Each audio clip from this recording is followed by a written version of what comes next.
Today we are gathered around real close because today I'm delivering the full, epic, no-holds-barred, deeply immersive version of one of the most inspiring stories you'll ever hear. The complete saga behind that viral headline.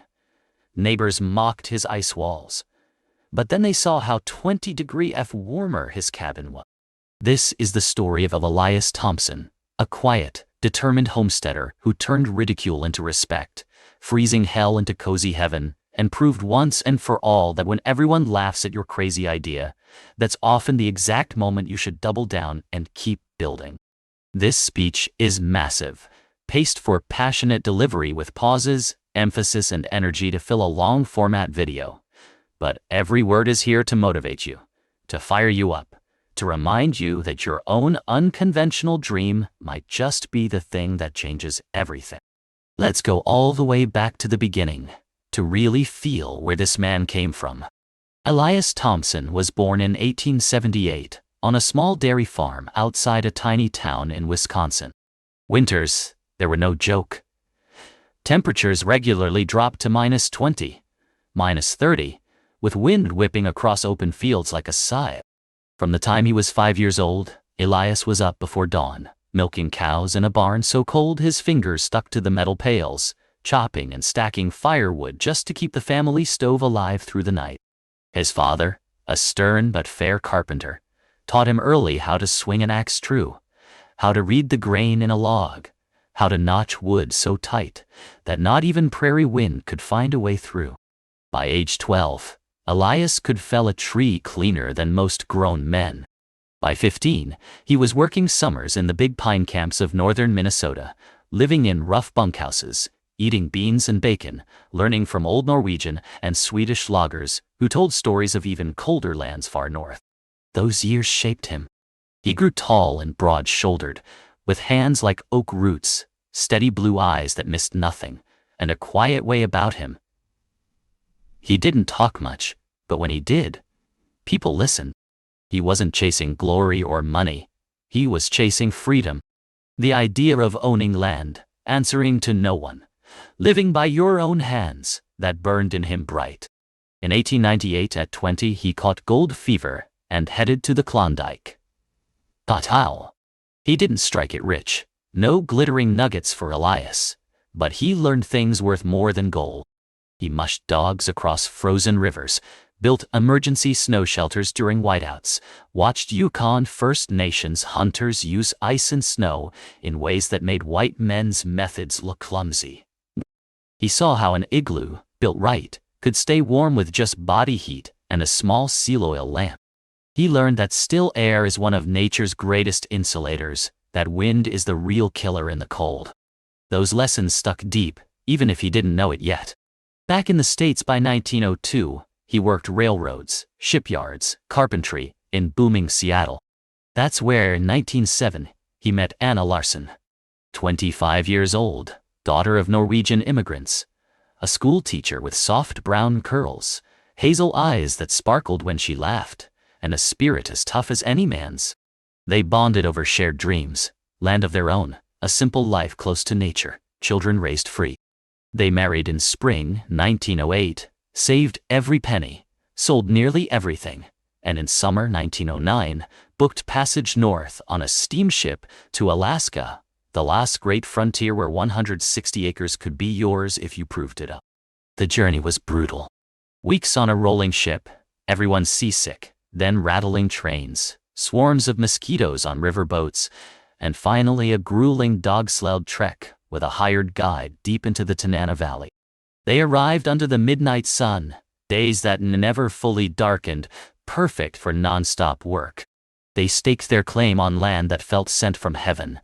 Rich, dark soil near a clear river, bursting with salmon and grayling, surrounded by forests of towering straight spruce and birch, gentle hills to break the worst winds, and distant views of snow-capped peaks that took your breath away every morning. Elias threw himself into building like a man possessed. He bought and trained a team of husky dogs, Chief the big leader with the wise eyes, Nana the powerhouse, Buck the steady puller, Bella the gentle one, and Young to go with that mischievous spark that made Elias smile even on hard days. He started felling trees, choosing only the healthiest, straightest spruce, 2 feet thick at the base when possible. Every swing of the axe was rhythmic, precise. He peeled bark clean, limbed perfectly, skidded logs to the site with dogs straining in harness. Each log was hand-scribed to fit its neighbor exactly, notched with tight dovetail joints that locked forever. No nails, no shifting through frost heaves or earthquakes. The cabin rose steadily, 38 feet long, 30 feet wide, with a full loft above for sleeping and storage. Walls as thick as he could manage alone, 10 to 12 inches, respectable anywhere south, but destined to be tested hard here. He built the fireplace himself, hauling river stones for weeks, shaping and mortaring them into a massive hearth you could stand inside. Opposite it, a big, cast-iron cookstove for meals and extra heat.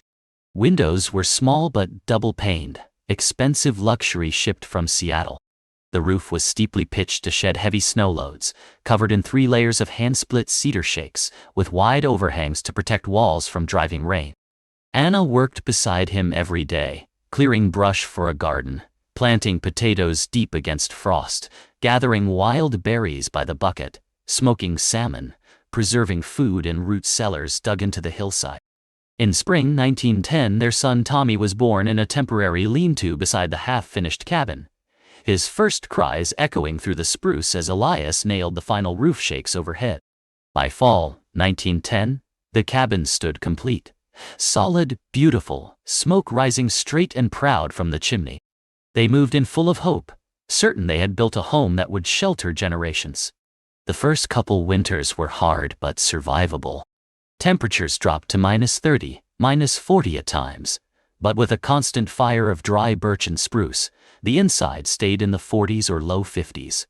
They learned the land, trapping marten and beaver for fur to trade, hunting moose for meat, fishing through ice holes. Life felt right.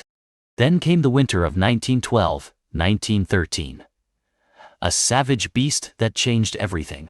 The cold locked in early November and refused to leave. Day after day, -40, nights plunging to -55, -60. Winds screamed off distant glaciers at 60, 70, 80 miles an hour, turning falling snow into horizontal knives that stung exposed skin in seconds. Snow piled in drifts 20 feet high, burying doors, blocking trails for weeks. Inside the cabin, the slow horror began. No matter how fiercely Elias fed the fire, splitting prime dry wood fine, feeding whole logs every hour, the heat bled out through the log walls almost as fast as it built up. On the best days, the interior hovered around 40 degrees, on bad days low 30s or even 20s near the floor. Invisible drafts found every microscopic crack, chilling bones no matter how many layers you wore. Water buckets froze solid just feet from the stove. The family lived in full winter clothing indoors, wool long underwear, thick socks, pants, shirts, sweaters, parkas, hats, mittens. At night, they piled under Hudson's Bay blankets, handmade quilts, beaver, wolf, and bear furs, bodies pressed close for warmth. Little Tommy cried often from the biting cold seeping into his crib. Anna's eyes filled with quiet fear as coughs lingered in the damp chill. Elias barely slept, up every 2 or 3 hours to stoke the fire, body aching from exhaustion. The firewood consumption was terrifying. A full cord that should have lasted a month vanished in days. Elias pushed himself to the limit, mushing out in whiteouts to fell and haul more, face wrapped in frozen scarves, fingers numbing even in heavy mittens, dogs straining to drag overloaded sleds back through chest-deep snow. Desperate for solutions, he mushed 25 brutal miles to the trading post, a big, rough log building that served as store, post office, and the only social hub for homesteaders scattered across hundreds of square miles. Inside, the potbelly stove glowed red-hot, coffee-boiled, strong pipe smoke hung thick. The old-timers held court. Jack Mackenzie, a grizzled prospector missing fingers to old frostbite. Olaf and Lars Svensson, Swedish brothers who built cabins with 16-inch logs thick as fortress walls. Bill Harlan, a sharp-tongued trapper who'd bet on anything, and half a dozen others hardened by decades in the north. Elias opened up honestly about his heat loss, hoping for practical advice. Instead, he got laughter. Loud, harsh, unrelenting. Jack slapped the table first. "Boy, I told you last summer. Your walls are way too thin. 10, 12 inches? That's for soft southern living. Up here you need 14, 16, 18 inches or you'll freeze your hide off." The Svensons nodded vigorously. "Ja. Stupid not to listen when we warned you." Bill Harlan grinned wide and wicked. "I'll wager 100 pounds of flour, 50 pounds coffee, new traps, and cash money you don't make it to spring. You'll pack up that pretty wife and kid and head back south. I'll buy your claim for pennies when you quit." The whole room erupted in guffaws. They started calling him Thin Wall Thompson, right to his face. The mockery spread fast along dog-sled trails, repeated over coffee, laughed about for weeks. The barbs cut deep. Elias rode home head down against the wind, pride bruised, doubts whispering louder. But quitting, that word wasn't in his vocabulary. That night, back in the flickering lantern light with the wind howling outside, he pulled Anna close and said quietly, "They're wrong. We'll find a better way, no matter what it takes." She nodded, trusting him completely, even as fear flickered in her eyes. Over the next months, Elias threw himself into research like never before. He traded valuable pelts for every book, journal, and handwritten account he could get. Arctic expedition reports from Fridtjof Nansen and Robert Peary, detailed ethnographic notes on Inuit igloo construction, Sami reindeer herders' snowhouses, Russian ice cellars that stayed cold all summer, old Scandinavian farming practices of banking buildings with thick snow every winter. He read late into the nights, taking notes, sketching diagrams. Pattern after pattern emerged. Thick ice and compacted snow are phenomenal insulators because they trap millions of tiny air bubbles. Still air, the best natural barrier to heat loss. Wind is the true enemy. It drives cold through any crack via convection and steals heat fast. But if you eliminate wind completely and add multiple layers of trapped air, heat stays inside dramatically longer. Igloos prove it. Built right, they maintain livable temperatures with just body heat and a small lamp because the walls block convection entirely and have incredibly high R value from those air pockets. An idea began to form. Bold, maybe even mad to outsiders, but grounded in everything he'd read and seen. What if he built a second outer wall made entirely of harvested ice blocks around the whole cabin? 4 feet thick, with a 2-foot dead air gap between the existing log walls and the new ice shell. It would act like a giant thermos bottle. Ice blocks wind 100%. The air pockets inside the ice, and packs snow slow conduction to almost nothing. The dead air gap adds another massive insulation layer. In summer it melts away harmlessly. Rebuild it every winter when the lakes freeze thick. No permanent change to the cabin. No need to tear down and start over. Just pure, renewable, free insulation from nature herself. It sounded revolutionary. It also sounded insane to anyone who hadn't studied the science. Spring 1913, Elias tested small scale, built an ice cache for meat storage out back, monitored how long it stayed frozen, measured wall strength under snow load. Results were better than hoped. Meat stayed hard weeks longer than in a log cache. Confidence grew. Late fall 1913, when nearby lakes froze 3 to 4 feet thick, he went all in. He designed and forged specialized tools. Long ice saws with aggressive teeth, heavy iron tongs for lifting, chisels for shaping perfect edges. His dogs pulled a custom reinforced sled built to handle massive loads. Day after day in sub-zero cold, he worked the lake, marking perfect grids on the clearest deep water ice, almost no bubbles, crystal strong, sawing huge blocks, typically 3 feet high, 4 feet long, 2 feet thick, each weighing 400 to 500 pounds. Load after load hauled home, stacked in neat staging piles near the cabin. Construction was slow, meticulous, pure engineering. He started with a wide foundation of compacted snow for perfect level and built-in drainage. Laid the first course of blocks like fine masonry, pouring slush, mortar between joints that froze instantly solid. Used string lines and levels obsessively to keep walls perfectly vertical.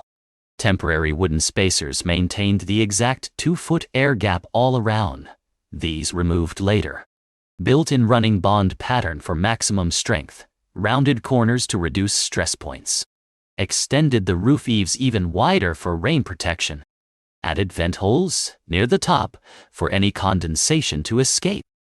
Dug shallow perimeter ditches so spring meltwater would run away harmlessly without ever touching the log walls.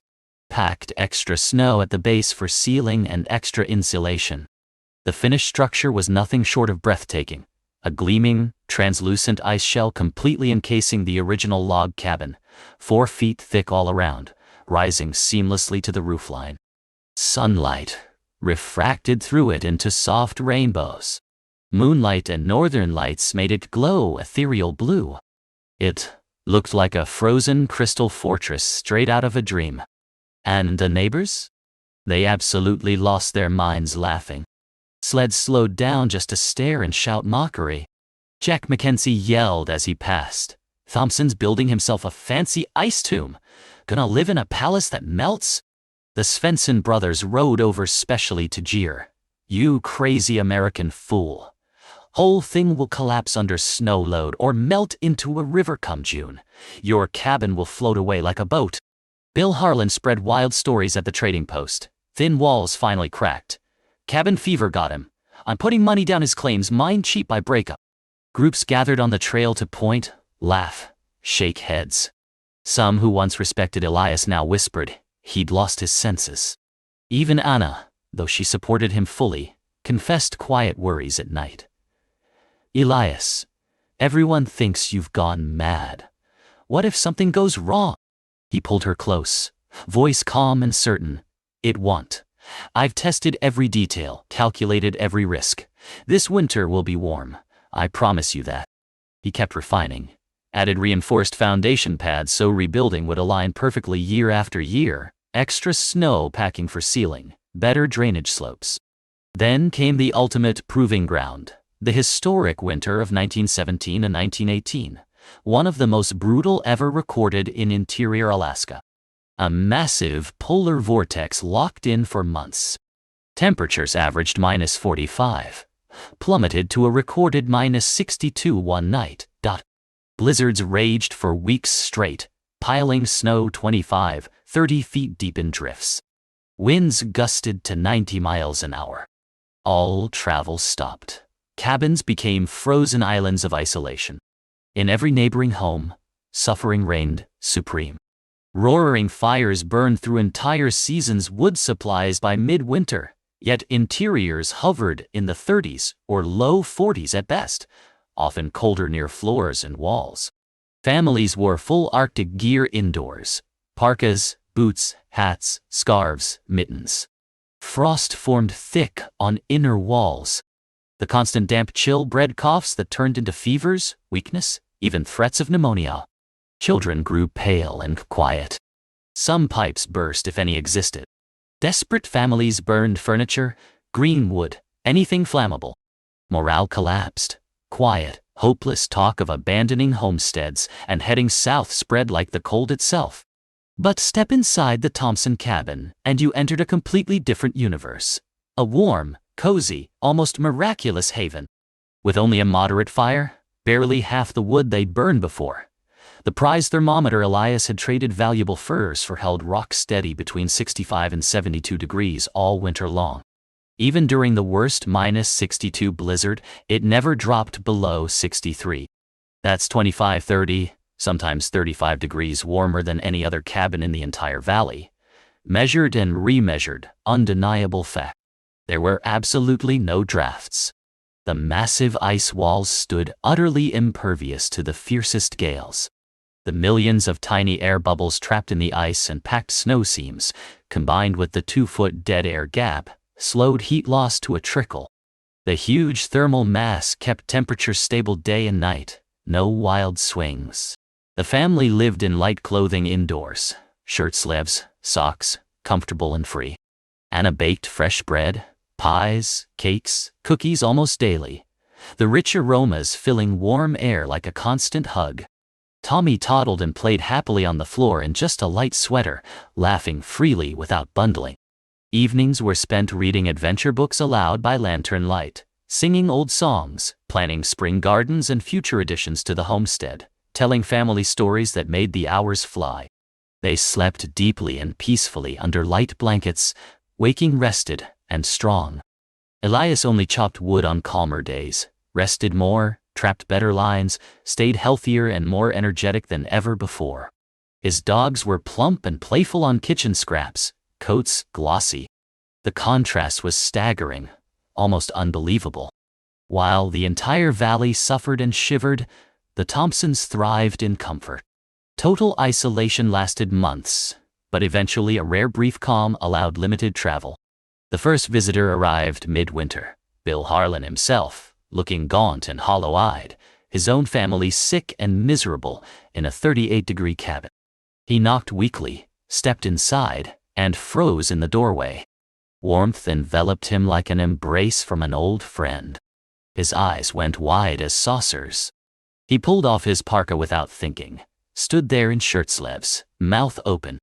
"Elias, my good lord, it's like walking into summer. How in heaven?" Elias smiled quietly, poured steaming coffee, sat him by the stove, and explained the principles step by step. Complete elimination of wind penetration, multi-layer trapped air insulation, the thermos effect, thermal mass stability. Then he took Bill outside to walk around the massive gleaming walls, letting him touch the solid ice, see the precision. Bill sat stunned for hours, sipping coffee in comfort he hadn't felt all winter. Finally he whispered, voice breaking a little, "We mocked you mercilessly. We laughed in your face. We were dead wrong. Every one of us. Please, forgive us. This is pure genius." Word exploded along the sled trails the moment travel opened up. Within days, entire caravans arrived. Jack Mackenzie, the Svensson brothers, families from miles around, hats literally in hands, apologies tumbling out fast and sincere. "Never seen anything like it in all my years. You saved us from pure misery. We were fools. Please, teach us everything you know." Elias held no grudges, no bitterness. He welcomed every group with hot coffee and warm smiles, demonstrated ice-cutting techniques in exhaustive detail on the lake, shared exact block dimensions, stacking patterns, drainage designs, tool forging tips. He loaned saws, tongs, sleds freely, helped each neighbor plan their own version suited to their cabin. That spring, as the massive ice walls melted cleanly into the ditches without causing a single drop of damage to the original log structure, the whole valley prepared like never before. By the next winter, nearly every homestead had adopted some form of the innovation. Full ice walls for the ambitious, massive compacted snowbanks for others, double wall additions filled with sawdust or dry moss inspired by the dead air gap principle. Warmth became the new standard. Wood supplies lasted twice as long. Health improved dramatically across the community. Fewer illnesses, stronger children, happier families. The valley bonded tighter than ever, sharing tools, knowledge, celebrations. Elias became the quiet, respected hero everyone turned to for advice on building, insulating, surviving smarter. Decades later, when gray-haired old-timers told stories to wide-eyed newcomers around trading post stoves, they always ended with pride. Yeah, they called him Thin Wall Thompson once, mocking him to his face. Turned out he was the smartest, toughest, most innovative man who ever homesteaded these parts. But the deepest, most powerful truth of this story reaches far beyond the Alaskan wilderness. It lives in every single one of us, right here, right now, in whatever challenges we face today. We all have our own brutal winters, Seasons of crushing hardship, biting doubt, relentless criticism that tries to freeze us in place. We all have neighbors, those quick to mock when your dream, your idea, your path looks unconventional, risky, or flat out crazy to them. Maybe you want to go off-grid today, build an earth-sheltered home, start a business no one understands, chase a creative passion everyone says is foolish, live differently from the crowd. They laugh. They bet against you. They spread stories. They wait eagerly for your failure so they can say, "I told you so," and feel justified. Don't you dare let them stop you. Be like Elias. Study deeply. Test small. Plan thoroughly. Work relentlessly, even when every voice around you says you're wrong. Build your own ice walls. That unique solution, that bold move, that vision only you can see clearly right now. It may look absolutely insane to everyone else, but if it's grounded in truth, effort, and real understanding, it will hold against the worst storms life can throw. Imagine that sweet, soul-satisfying moment when the blizzard rages hardest outside, and you are still warm, still standing tall, still thriving, 20, 30, 40 degrees ahead of everyone who doubted you. Imagine them knocking on your door one by one, hats in hand, eyes wide, asking how you did it. Imagine welcoming them in, sharing your warmth, teaching them freely, without a single "I told you so." Just quiet satisfaction and generosity, just like Elias. That victory is worth every doubting word, every laugh, every cold shoulder you ever endured. So I'm telling you today, rise up. Right now? The cold is always coming. New challenges, new critics, new setbacks, new storms. But you can be ready. You can harvest your own ice. Gather knowledge like Elias gathered books. Gather courage like he gathered blocks. Gather persistence like he gathered firewood in whiteouts. You can insulate your dreams from negativity. You can create a life, a career, a family, a legacy so much warmer, richer, stronger, and more joyful than anyone around you ever thought possible. Thank you for walking this entire epic journey with me today. Now go out there and start building your ice walls, high, thick,